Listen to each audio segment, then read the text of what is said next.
Hello everyone and welcome back to the channel. With Regulation I recently being announced, I figured it was a good time to make a day 0 tier list with the restricted Pokemon. Once again, I will be rating this based off I think their viability in partnering up with other restricteds, as well as they deal with some of the what I think are going to be popular restricted cores in the format as well. I will probably do some full restricted core rankings as the format moves on as well, but I figured I'd start off with ranking them individually as well. Of course, we've got that still goated category, very strong, probably good enough, and prove me wrong. I think anything in those four at this point in the format, which is like 2 days after it's been announced, deserves to be tested. I might be harsh on some of those guys up there, but I think a lot of them, anything I'm talking about, probably deserves to be tested at least to a certain extent. We'll kick this one off though. We're going to jump right into the Scarlet and Violet legendaries first, I think. So we're going to go Koraidon, and I'm torn on Koraidon.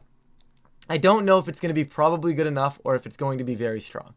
It's probably going to be very strong. In fact, I'm going to go ahead and put it up in that category. I think now that you can have Koraidon, and I think a lot of these Pokemon, and it's easy to be said, right? Like, oh, in 2 restricteds, almost every restricted gets better, right? So in a sense, yes, Koraidon does get better. The question is going to be how much better does it get?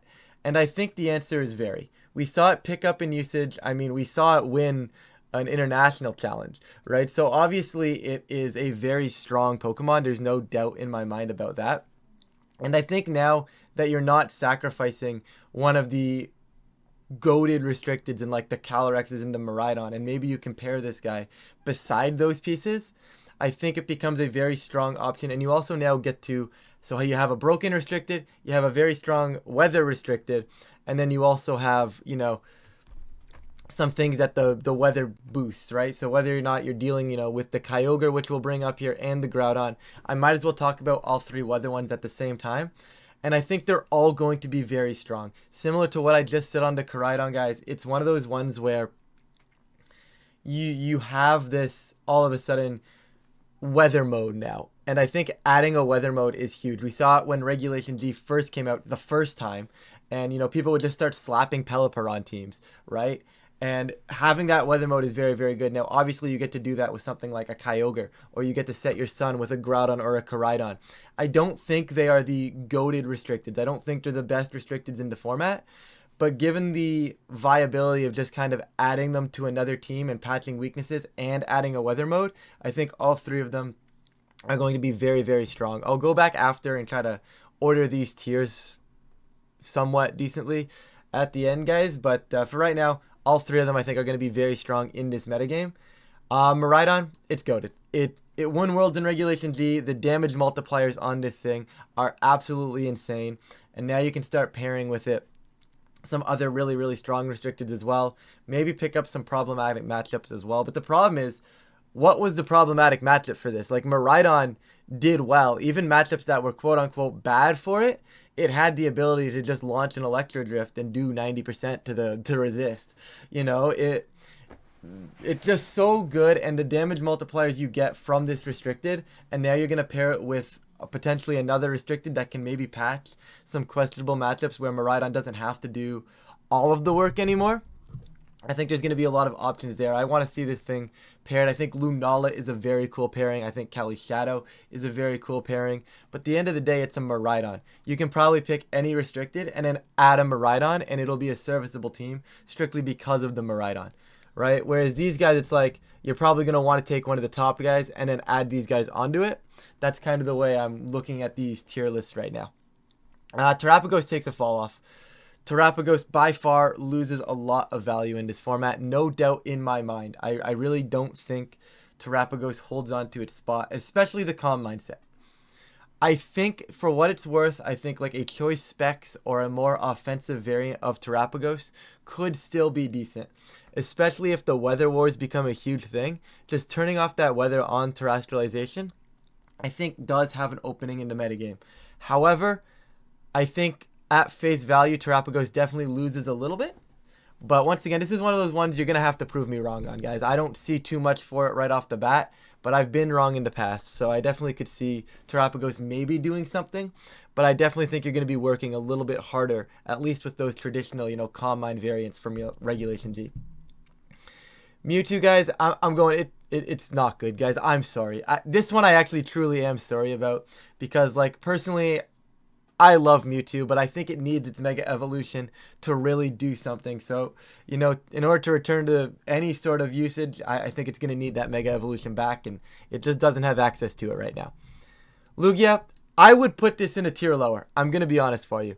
I would immediately drop this into lower tier, but I know there are those, those stall players out there, and one of them is going to somehow break this Lugia core, and it's going to have this one event where it's going to do like decently well, and it's going to be like, yo, stall stocks are way up, and it's probably going to have a Lugia on it. So I'm going to leave it here just because I know there's going to be that one team that ends up building with a Lugia, and it's going to end up being decent. Overall, it's not a good Mondo, guys. You're going to have to prove me very wrong on that one. Ho-Oh's going to go above Lugia, of course. This is one of those Pokemon that every single restricted format, much like Dialga, which we'll get into in a minute, is like, hey, this Pokemon is finally going to be good. It finally has the tools it needs, and then it just sucks anyways. I think there may be potential here. Like everybody says at the beginning of every restricted format, Ho-Oh may have a chance. I just don't see it, okay? I think you're really going to have to find a way to prove me wrong on this one, guys. I don't think it's good. It might be worth testing, but I don't think it's good right now. You're definitely working harder than you would need to. Rayquaza, going to be my first probably good enough tier. I don't think it is an amazing Pokemon. However, I think what it can do and do very, very well is break through a lot of the non-restricted Pokemons, whether that's the Urshifu, whether that's turning off the weather for some of those other 3 weather Pokemon that I talked about earlier, right? It has an ability to do a good chunk of damage to a lot of things that aren't restricted, right? It doesn't really match up into the restricteds super, super well. Like, it doesn't inherently beat any of them. But I think with the damage you can spread if you pair this thing with like a Shenpao and use it as like that extreme speed, either the Bandit or the Clear Amulet version beside that Shenpao, and you can start picking off a lot of quick damage. You might not kill things, but you're going to do like 80-90 to things, and then maybe you bring in, your Calyrex Shadow in the endgame and just ask for Barrage for the win, right?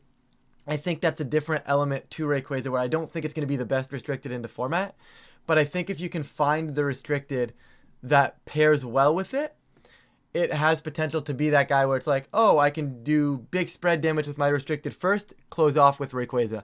Oh, I can do Rayquaza immediately, really, really quickly, break through a lot of their core, and then bring in my, Calyrex Shadow or my big restricted at the end game with the spread move and start cleaning up that way. So I definitely do think that's one of the scenarios that needs to be talked about with Rayquaza. I do think it needs a lot more testing, but in theory, I think there's an opportunity for it, especially now in double restricted where I'm not quote-unquote wasting my restricted slot on just Rayquaza, and I compare it with one of the better restricteds. Dialga, gonna go into prove me wrong core. Same with the Palkia, guys. I'm just gonna jump these all kind of at the same time here. It's one of those ones where Dialga used to be that Pokemon that was like, hey, same with Ho. It was like, yeah, this Pokemon has everything going for it, and then it still kind of just didn't work. In this format, it doesn't have that. There isn't everything going for Dialga right now. It just doesn't exist. I don't see a lot of potential in this Pokemon. However, Steel Dragon is still a very strong typing, so it might find a little bit of usage. You may want to test it out, but I don't think Dialga is doing all that well. Palkia would be very good. My issue with Palkia is the accuracy on the moves. We saw Palkia have usage in 2022 in the dual restricted format next to Calyrex Ice as that I'm going to get Trick Room up now mode. And then it could Dynamax and not miss its moves. And I think that was really what was saving Palkia. So I think we could see a scenario where, Palkia is a very nice secondary restricted. And it does, I think, pair well with maybe something that would generally lose to like a Kyogre because Palkia is very good into Kyogre naturally. However, you're going to have to overcome the I'm going to miss my moves now button. And I think that's a little scary. And Giratina's guy it's just never been that guy. It's a cool Pokemon. It does maybe a couple cool things, but other than that, I don't think it ever gets to that next level that it needs to be into the top 3 tiers. It's just not, frankly, in my opinion, not quite good enough. Same with the Reshiram. I would love to add it up here. But single restricted has got me thinking it definitely doesn't deserve to be up there. Yes, I do believe it gets a little bit better in double restricted. Maybe you pair it with something cool like a Koraidon or like a Miraidon. You can get some coverage or some cool coverage that way. But outside of like that one team with the Calyrex Reshiram in the 2022 there, you don't see it too often. We didn't really see it in Regulation G either. I just don't know. I think it's just missing a little bit to really add to the arsenal of solid restricteds. Don't get me wrong, you might want to test it a little bit, but from what I see right now in the current metagame, I don't think it is a super solid concept. Kyurem Black, I should have just added this to the I'm sorry pile immediately. Sorry guys, it's just not good. It never has been, probably never will be. Kyurem White, I'll leave up here to talk about, guys, just because like it does have that base 170 special attack stat. And similar to the Lugia, I think you're going to see that one team that's like, oh, I'm going to have Snowscape to counter the other weathers and then send 170 special attack, maybe Choice Specs, Terra Ice Blizzards. And you're going to be like, yeah, now find a switch in. Right? So I do think there's an opportunity for Kyurem to excel in that regard. However, I think in general, I don't think it pairs well with too many other restricteds. And it just, the stats on the thing don't really support what I'd want it to support, right? Like it's got a 120 attack stat that no one's ever using because its special attack is 170. So if you were to switch that 120 attack and maybe put it into, you know, speed or defenses, give it a little more longevity, give it a little, let it attack a little bit sooner, right? Stuff like that I think would work very well on this piece, and it just didn't adapt well because everything now is like very min-maxed. So in a sense, like the Calyrex Shadows, right? Like all those stats are going where you want those stats to be, in a sense, right? And we just don't see that on Kyurem, and I think that's kind of the big issue for it. Solgaleo, once again, it's going to go into Prove Me Wrong. I am tempted to put it up into Probably Good Enough.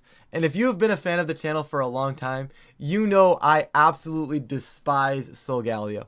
I have so many jokes on the channel where I'm like, yo, friends don't let friends use Solgaleo. But I actually do think there might be an opening for it. And I think that opening is strictly beside Kyogre. I don't think it opens up like, yeah, this Solgaleo is amazing. It's going to be on every team. I do think it does end up falling off, even if it does get a little bit of testing early. So I am going to leave it in the Prove Me Wrong core. However, there might be potential here. I think everything I'm talking about in the Prove Me Wrong core, I think definitely deserves to be at least tested or considered to a certain extent. I don't want to just put guys here and say, yeah, you don't need to test these guys, all right? Because I think some of them do probably deserve at least something, at least a look. You know, look at them and say, does this do what I want to do in this format? And that's really where the question arises there. Lunala, now we're getting to some of the top tiers. It's going to be very strong. Lunala inherently, anytime there is a dual restricted format, has always been strong. We saw it pick up usage in single restricted near the end there. It did end up winning the Vancouver Regionals. So I think Lunala, once again, going to be a very strong Pokemon, especially now that it doesn't have to carry the majority of the weight. And I think it supports a lot of restricteds well. I think it supports Miraidon well. I think it supports Koraidon well. Lunala Kyogre is always something. Lunala Groudon has always been a thing in the past. So it just matches up very, very nicely with some of these other restricteds. And Shadow Shield is just a very broken ability. And I think with that being the case, I think there's a lot of opportunity for Lunala to excel in this format. And I'm actually genuinely curious to see if it matches up with any of these new restricteds. Like I saw a team the other day while I was laddering Miraidon Lunala, and the Lunala was like Electric Seed. So I don't know if that's something that actually sticks around, but that I thought was a very, very cool concept. And like the Lunala was in a sense replacing the Farigiraf on the Regulation G Miraidon team. So I think in a sense like that, if you can get some like cool cooks with Lunala, I think there's a huge opportunity for this Pokemon to once again return to greatness. Duskmane Necrozma going to go right beside its buddy Solgaleo. I do think there might be something here. It did get the addition of Clear Amulet, which is very, very strong for it. And I'm surprised we really haven't seen it at all in Regulation G. I know, I think it was it San Antonio there was a Duskmane team? I think there might have been one at San Antonio and it made day 2. But like, other than that, we really haven't seen this Pokemon. And obviously, I don't think it matches up well into, you know, the Miraidon and the Cali Shadow, which I think is its huge downfall. But it might have something in double restricted where I'm not wasting my only slot on it. right? But if you look at the matchups above it, even the ones right now, the only one that I'm really rating above it that it actually quote unquote beats is Rayquaza, right? Doesn't appreciate seeing Groudon, doesn't appreciate the Lunala. Miraidon will out damage it. Koraidon beats it. Kyogre probably wins just because it can't hit the Kyogre, and Water Spout over time is going to do damage, right? So unfortunately, Duskmane just, I don't think, holds up enough argument versus some of the top restricteds. Same with the Dawnwings. You're going to see Dawnwings, guys, on these Calyrex Ice Dawnwings teams. Those hard Trick Room players are going to try and get funny with the Dawnwings. Trust me, you're going to see it. I don't think it's going to be very good, but you're going to see these Dawnwings, these hard Trick Room players and this Dawnwings be like, we're cooking. Trust me, guys, we're cooking. This is where it's at. So it'll probably see some usage. It might even get a couple results. But I really don't think it's going to be an amazing Pokemon overall in this format. Definitely not one of the meta threats. Zacian, I think it's going to go in very strong. I would drop it a tier, but I think strictly because Zacian matches up incredibly well into Miraidon and has such a strong pairing with Kyogre, I think it does become a staple in the metagame. So I am going to leave it at very strong for now. The other Zacian, though, not so much. I think it does need the sword to function. You're going to see a clear amulet attempt on the non-sword Zacian, but I don't think it's an overall solid pick. You're going to see Zamazenta, guys. It might be one of the best restricteds in the format. Strictly because you can pretty much add it to any other restricted and make the team fairly decent, right? You're going to see Calyrex Zamazenta as one of the top cores in the format. Zamazenta is going to be very good. It's always been the support restricted. And now that it has body press, it's able to not only be that support restricted, but also go on the offensive as we saw it do in Regulation G. And now it's not your only restricted. So you get to have this piece that was really good in Regulation G, now paired beside something else that's really, really good. I think there's a lot to be said about Zamazenta, and I think it's going to be very, very good moving forward. Base form Zamazenta, like the Zacian, I think it really does need its shield. Having that steel typing is very, very strong for it. Getting access to another item is cool, but I don't think it's enough to really push it above or keep it anywhere in other conversation with these other Pokemon. Eternatus, I'm going to put in probably good enough. I'm going to believe Eternatus, okay? I'm going to believe in this Pokemon, and maybe I'm wrong for believing in it, but I do think base 145 special attack, it does do things. I'm not a huge believer in it, but Poison Dragon coverage has always been very good, similar to the Rayquaza, in a sense where it's going to do a very good job of dealing with all the non-restricteds, right? It's going to do a very good job of dealing with everything that's not a restricted.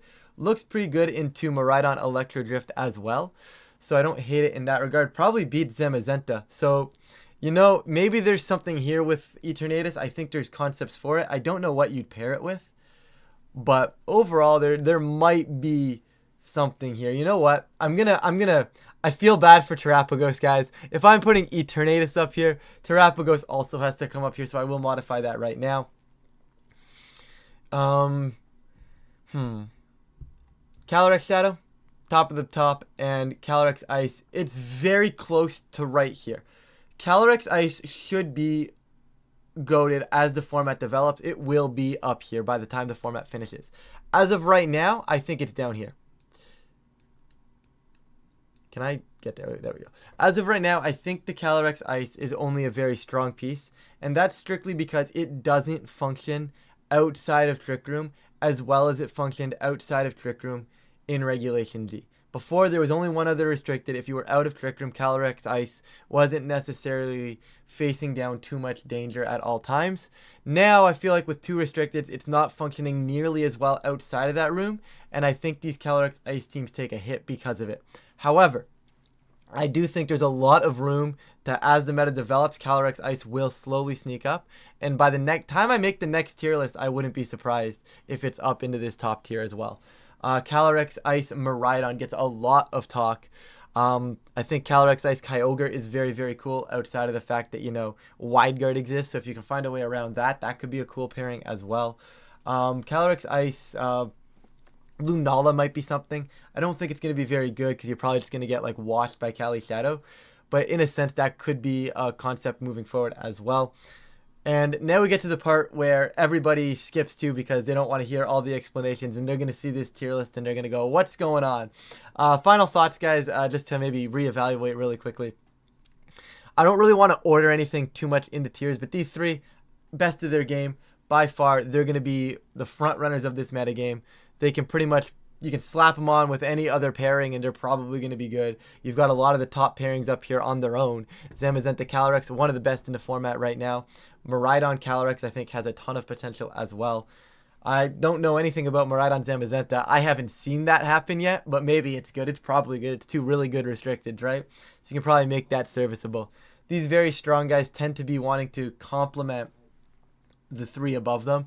So generally, I think you can probably pair these guys with one of these three up top, and it's going to be a very strong core. Zacian and Kyogre, I think, being one of those exceptions in this tier where you compare two of this tier, and it's just going to be a very strong team. Lunadon, I think, also may have potential.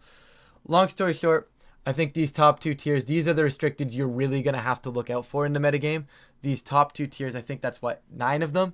These 9 Pokemon are probably going to shuffle around and make up most of those top cores. I think you're going to see these guys down here, which I've already said, maybe sneak into the metagame. They do decently if you're looking for a full explanation. I was talking about them earlier.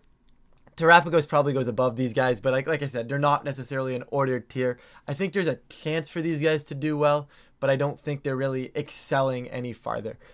This tier down here, it's one of those things where it's like I can maybe see these guys doing something, but realistically, they've historically not been good, and I can't see them excelling past that point this time. Worth a test still, I think. At least a look at if you're team building, you're like, what serves this specific niche? If it's one of these guys, maybe it is good.